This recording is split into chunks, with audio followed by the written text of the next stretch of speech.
అన్న నేను complete upper body work out ఎట్లా డిజైన్ చేసుకోవాలో చెప్పిన ఒకసారి నా ప్రొఫైల్లో చూసేయండి. లెగ్స్ వర్కౌట్ ఎట్లా డిజైన్ చేసుకోవాలో చెప్తా. మన బాడీలో బిగ్గెస్ట్ మజిల్ లెగ్స్ లో outer quads, inner quads, hamstrings, inner thighs, glutes and calves ఎన్ని మజిల్స్ ఉంటాయి. మన లెగ్స్ లో ఎక్కువ షో అయ్యేది అవుటర్ క్వాడ్స్ కాబట్టి అవుటర్ క్వాడ్స్ తో స్టార్ట్ చేస్తా. అవుటర్ క్వాడ్స్ ని ట్రైన్ చేయాలంటే ఈ front squats, Bulgarian split squats or మన లెగ్స్ ని క్లోజ్ పెట్టి లెగ్ ప్రెస్ కూడా చేయొచ్చు. ఇన్నర్ క్వాడ్స్ కోసం లెగ్ ఎక్స్టెన్షన్స్ లేదంటే మీ షోల్డర్ విడ్త్ పెట్టి లెగ్ ప్రెస్ అయినా చేయొచ్చు.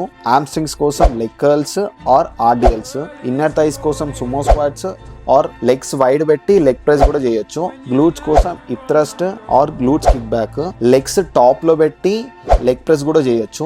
కాప్స్ కోసం machine calf raises or split machine మీద కూడా చేయొచ్చు. ఇంతకన్నా తక్కువ ఇన్ఫర్మేషన్ ఇచ్చి ఈ వర్కౌట్ ప్లాన్ ఆ వర్కౌట్ ప్లాన్ అని అమ్ముతున్నారు. మనీ బొక్క తప్ప మీకు ఉపయోగపడదు అది. బట్ నేను మీకు అర్థమయ్యేటట్టు సింప్లిఫై చేసి వర్కౌట్లు ఎట్లా డిజైన్ చేసుకోవాలో చెప్పిన. నెక్స్ట్ ఇంకొన్ని మజిల్స్ ఎట్లా ట్రైన్ చేయాలో చెప్తా, ఫాలో చేసి పెట్టుకోండి.